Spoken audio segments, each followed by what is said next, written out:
It would take a long time for me to list the achievements of the three guests in this conversation, so I urge you to Google them. In brief, they have spent their whole lives in ballet, have all been successful dancers, directors of major ballet companies, have taught and coached generations of dancers, and have had a long association with the Royal Academy of Dance. I would like to welcome our international trio of Lynn Wallis, David McAllister, and David Nixon. Thank you for being with us. And let me start off with an opening question. Why should a dancer enter a competition, and what should they expect to get out of it? And I think the idea of going into a competition to win in dance is really not the best way to achieve something. I think you have to say to yourself, what is it I want to get out of this? How can I be a better dancer at the end of this? How can I engage better with new things like choreographers and different styles and different people? And I really think that if you go on that journey, I'm thinking of it in a way like people often in competitions, they only do the steps that they can do well and that show them off to their very best. And that isn't really taking a step forward in their lives as a dancer. Now, I'm not saying you shouldn't do any of those, but I think you should look at things. What do I want to do better? You know, what vocabulary or what way of using music or what expressive paths do I want to take a journey on in this competition? And I think if you do that, regardless of where you fall in the competition, you're a winner because you have made progress in your career and you have done it in the way that a professional dancer does it in a competition. So that's kind of my perspective on it, and it's why I really think this competition from the RAD is very good for dancers because of the way it's set up and designed. Look, I totally agree with that, David. I think, you know, when you go in to win a competition, you're only going to lose because you're not actually there to, as you say, experience the whole thing. And when you think the opportunity to dance on stage in front of people is what we're all aiming to do as dancers. So a competition is just another opportunity to do that. I think it's a wonderful opportunity for the students to be part of the creative process, particularly in this competition, and the opportunity for them to really learn from their teachers, from the coaches, from the musicians, from the choreographers. And I think what they should get out of it, I'm just going to focus on three areas, I think, about the preparation. Firstly, is to really research those variations, the classical variations particularly. There is so much available nowadays. Look at all the dancers performing the variations. Make sure that your own selection is appropriate to you. Take into account the music. Listen to as many different orchestral recordings of the music as well. Understand the various instruments that are being played at various moments within that piece of music. How those instruments can reflect the movements and perhaps the linking steps in your chosen variation. Then there is costuming, being very careful what you choose to wear for the classwork, for the variations. Not too much adornment because that can distract from the actual dancing. Make sure that you look at yourself front on, sideways on, and from the back to make sure that everything is looking as best as it possibly can, that it suits you. Take that into account with headdresses, with makeup, and practice in those costumes a lot so that you feel, when you go into the competition, you feel totally comfortable. When I was watching some of the competitions, I was really surprised sometimes about some of the young gentlemen's hairstyles. And I thought it was really interesting that, you know, people that think that interesting hair is something that's going to make them stand out in the crowd. And quite honestly, to me, that's sometimes a real negative. But, you know, just really think about your grooming. And I think especially for gentlemen, I think the ladies in some ways have it a little bit easier because it's a bun or it's a ponytail or it's something like that. But guys, just have really neat, sensible hair. You don't have to make a statement with your haircut. And if you do have a bit of a statement haircut, you might want to think about toning it down a little bit when you do go into the competition. So true. And the makeup, practice the makeup. Practice makeup in the studio. Practice it under different lights as well. And little is more, I think. really. But consider how you're going to look there. We need to focus on the dance in this occasion, and that it's just a natural human thing that if somebody looks quite different, you look at it and you're distracted. So for a few minutes in that solo, you're thinking about, not criticizing necessarily, but asking yourself, but what is with their hair, or what have they put on their face? And in that moment, you've just missed about the first phrase of that variation. And that's why I think that, what both Lynn and David is saying is very important, because it's about presenting yourself to present the dance. And the other thing is to practice your bows. Consider how you enter the stage, how you exit the stage. The entrance is so crucially important. That's the first time the judges, the audience see you. So invite your audience to look at you from that very first moment you step onto the stage or into the studio. I've got to say, one of the most interesting things as a jury member is when people take as long to get off stage as they do to do their variation. As Lynn said, you need to really think about the way you come on and off stage, but it doesn't have to be quite as studied as some people. We want to see who you are. We want to see the sort of person you are. You can smile, you can do a little bit of a flourish and leave the stage, but you don't have to do that very slow march off. Oh, I absolutely agree, yes. You really don't want, as a dancer, to be leaving the stage when there's no applause. You really want to have that applause when you exit. So taking too long is not a good idea. Leave the stage, go back afterwards and analyse it if you feel that's what you need to do. Just enjoy that moment, enjoy that applause. Because I'd also think that entering a competition should be about enjoyment. That's why we dance. So make the most of every moment there is that you can take that enjoyment, have that enjoyment. One thing is, in today's world, we have all these cameras, which we're using right now. And this is something that dancers couldn't do as much before. And I think I see this in the company dancers now. They're constantly filming themselves so that they are actually looking and seeing. I never say it's exactly what you're like on stage, because there's that live exchange. It is something special, and there's an energy that takes place that does not get captured on the camera. But I do think that it is a very useful tool for checking to see your progress and to see if you are achieving those ambitions that you have for yourself.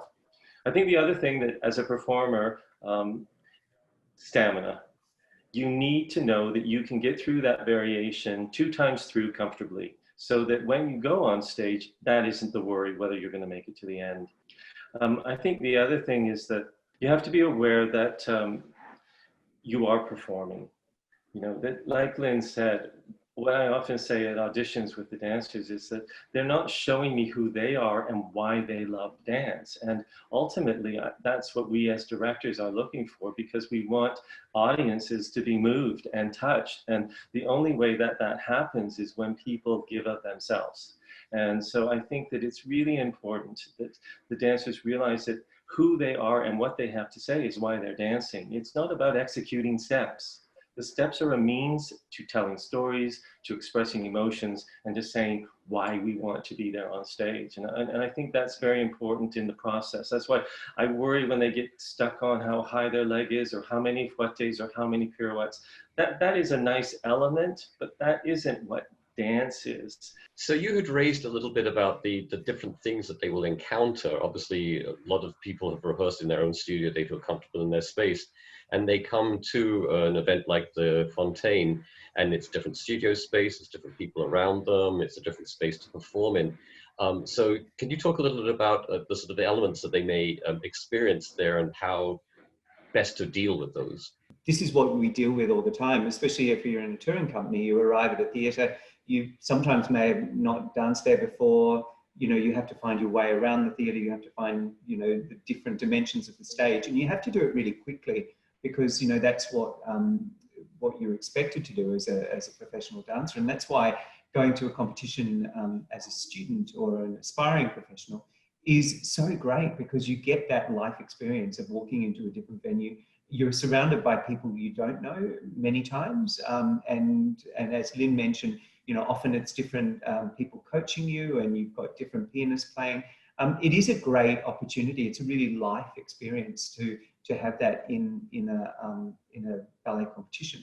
I think always make sure that you do dance to live music where you can, or at least you change your recordings when you're doing the solo, because often when you are in the situation, if you have a pianist that's going to play for you, they are going to play a different nuanced way than what you've been used to. And that's a really exciting thing, because dancing to live music brings so much to your performance. And so being aware of that and how to deal with that is really, really good. If I might add also, just picking up on some of those points, once you get into the theatre, and we've all said, you know, that may be very different to what you're used to, and every single theatre is different anyway. But when the student goes into the theatre for the very first time, make sure that the first thing that you do is look at the area, the performance area. So work out, look and see where the centre point of the stage is. Divide that stage into quarters so that you know if you're going to start your variation or your enchaînement from upstage left, okay, that's the centre of upstage left. Get used to how long that diagonal line is, so that if you've got, say, 3 jetés en avant, that you're not going to travel all the way over to the wing on the first one and have nothing left of the next 2. So make sure you know, you're clear on the dimensions. Look and see where the proscenium arch is, so where your focus is going to be when you're looking out to the audience, where your spotting level, your eye focus level should be. And then there's just one other thing I'd like to add as well, because we were talking about costumes. Make sure when you go onto the stage, for whether it be your classwork, your variations, whatever, that you take an extra pair of shoes. And perhaps a little emergency bag, which in my view should contain needle and cotton, extra hairpins if that's what you need, a pair of scissors. So it's an emergency kit in case there's a costume malfunction. I think that Lynn's points are absolutely fantastic, especially about that little emergency bag. But I've experienced so much in competitions and even in auditions where it appears the dancers have never looked at the space, because they seem to dance within 1/4 and 1/4 of center, regardless of the size. So it's almost like that's the space they rehearsed in, that's the space they'll dance in. And I think, you know, we always say that dance is movement through space.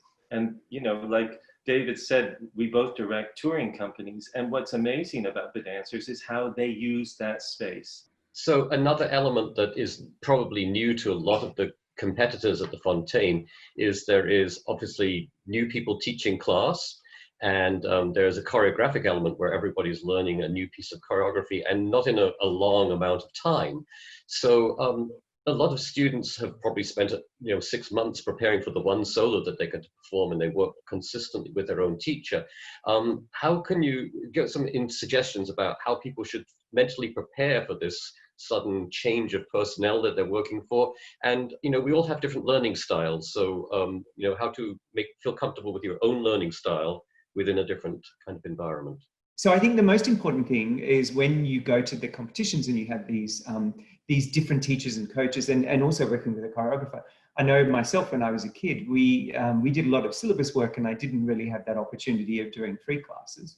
And I think, first of all, it's really good to speak to your parents or your teacher and try and get that opportunity to work with different people, at a summer school. And I know now in the RAD syllabus, there's so much more free exercises that you get given. But when you're in that situation where you are being in a coaching type situation, make sure that you really concentrate on what the teacher or the choreographer is talking about and demonstrating, because we get so caught up in that bubble where, we're worried about what the jury might be seeing or what the other competitors might be seeing, or even, some of the audience members if you're doing it in front of an audience. And you've got too many things going on in your head. You can't actually concentrate on the work that's being said. So then you have that dual panic of having to try and remember while, your brain's been going in 10 different directions. So forget about everyone else. You can only drive your own car. You can only be in charge of your own body. I absolutely agree with don't panic.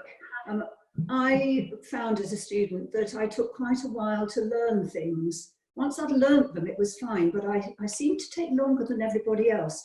So my way of helping myself on that was to immediately write everything down, and then I could go back and look at it. And in my own time, when I wasn't feeling a bit panicky, I could go through everything, equally with corrections. And I think for students, being adaptable is really important.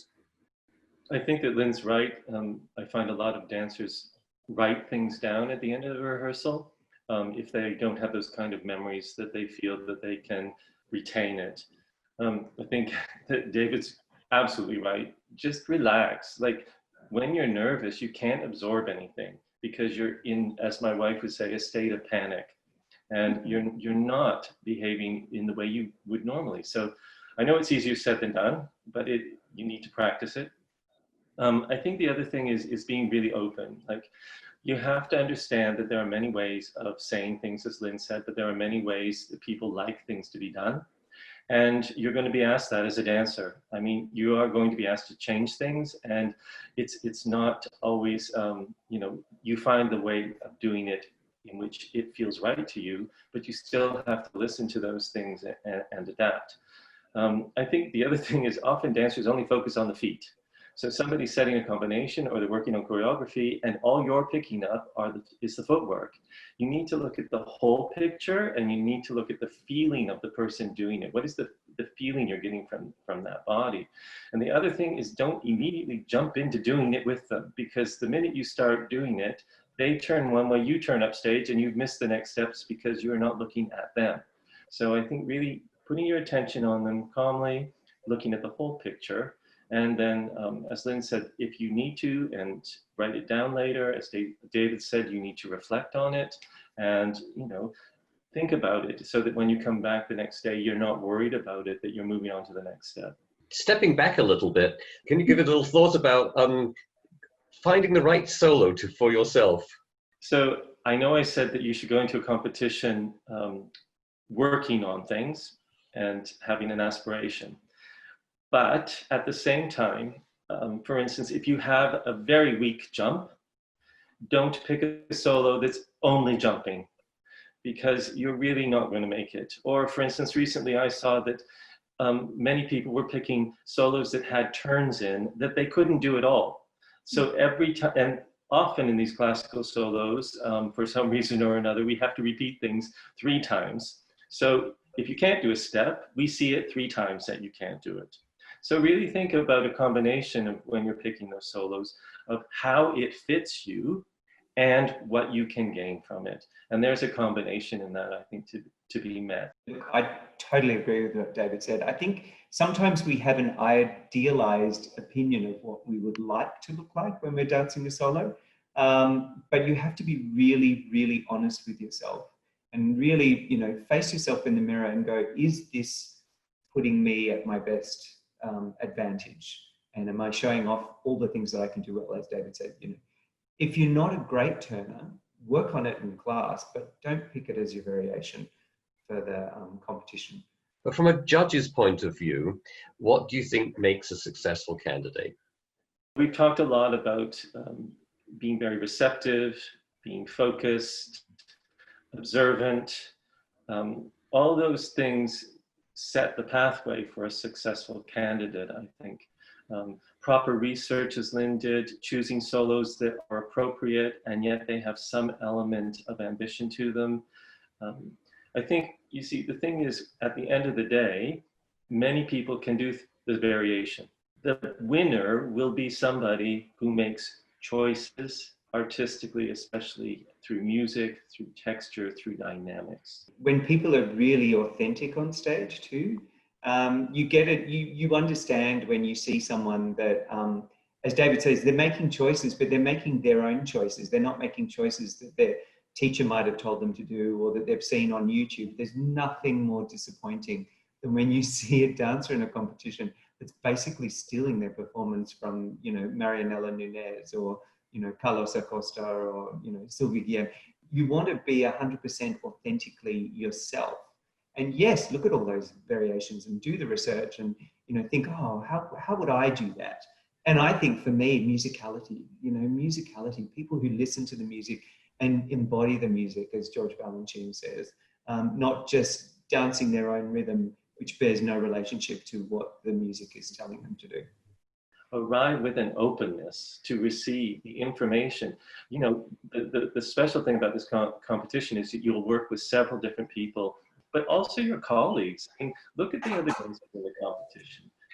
Not, oh, I've got to do better than them, but what are they doing? How can you learn from how they are in the competition, what they're thinking, what they're doing?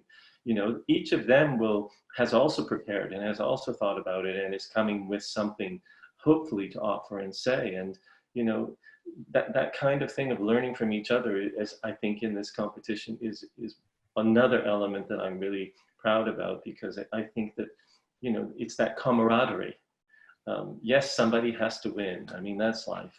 But the journey can be winning for all of us if we take it in the right way. Yeah, look, I also think that you've got the opportunity of meeting dancers from all over the world. When you go to these big international competitions, you meet your peers. You know, you meet the people that you're probably going to grow up with and you may dance in companies with. And, you know, the ballet world is an incredibly small unit. We're only ever sort of 2 degrees of separation away from each other. So it's an opportunity to build your network of friends and colleagues, and as David said, learn from each other, but also to, you know, to make new friends, to have an experience where, yes, you are competitors, but at the end of the day, the competition isn't the most important thing. Being around dancers of your own age and your own, you know, sharing each other's experiences, that's the thing that I always think is so great about a competition. It's not about some sort of ranking yourself in order with other people. It's actually about building a network of people that you will continue to admire and work with and grow with. Make the most of every moment and enjoy yourself. Well, thank you so much, all of you. I think there's been some real gems in here that I hope that everyone listening will be totally enriched by. And I thank you so much for taking your time to chat with me today and to share all those wonderful thoughts. Thank you so much.